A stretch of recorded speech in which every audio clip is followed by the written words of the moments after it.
After 20 years of flying feet, Michael Flatley has created the final tour show in which he himself will perform. Ursula was in London to catch it live at the Palladium.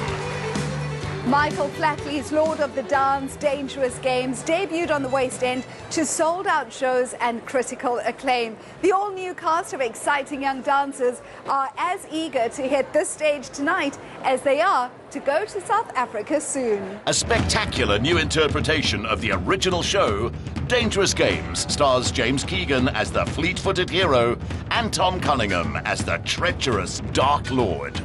Tom, give us the backstory on this version of Lord of the Dance. It's kind of like a sequel to the original Lord of the Dance.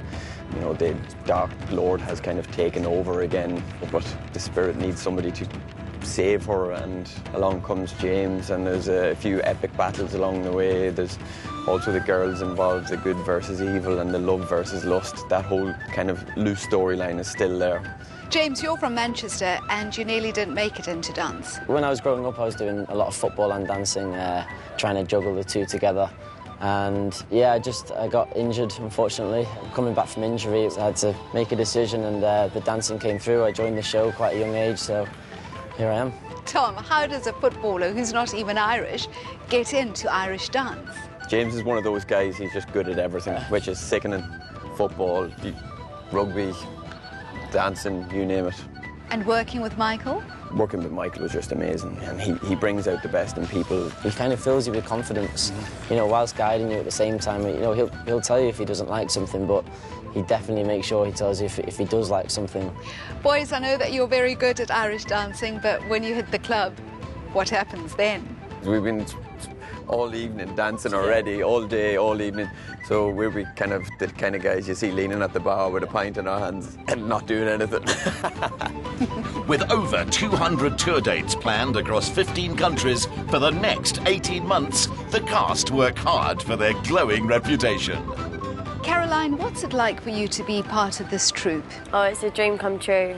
I started dancing through watching a DVD of Lord of the Dance when I was about 5. So to be in the show now, it's incredible. I'm very, very lucky. You've travelled quite extensively with Lord of the Dance, haven't you? Yes, I've been with the troupe for 5 years now, and I've been all over the world and to the most amazing places, but not South Africa yet. This production has been going for 20 years now. How much of a responsibility do you feel to make sure that it keeps on going?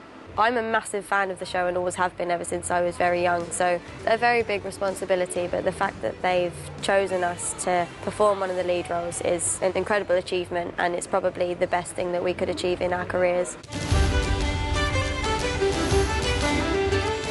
Michael's no stranger to achievement.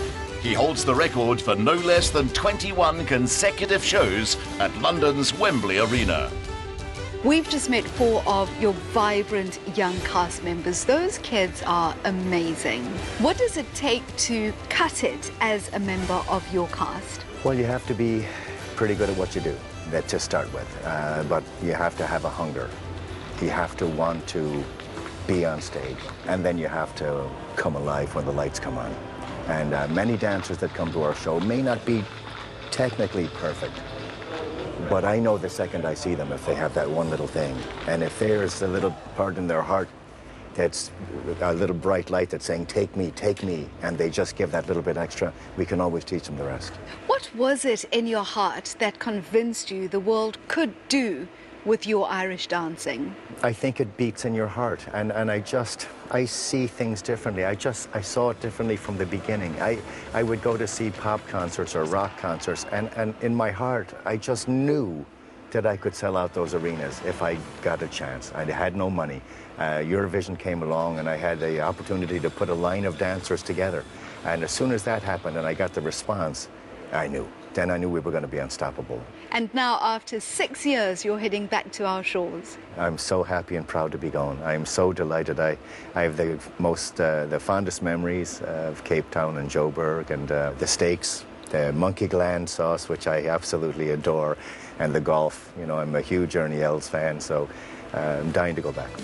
The show hits Monte Cassino in July next year, with Michael making a guest appearance during the first 2 weeks.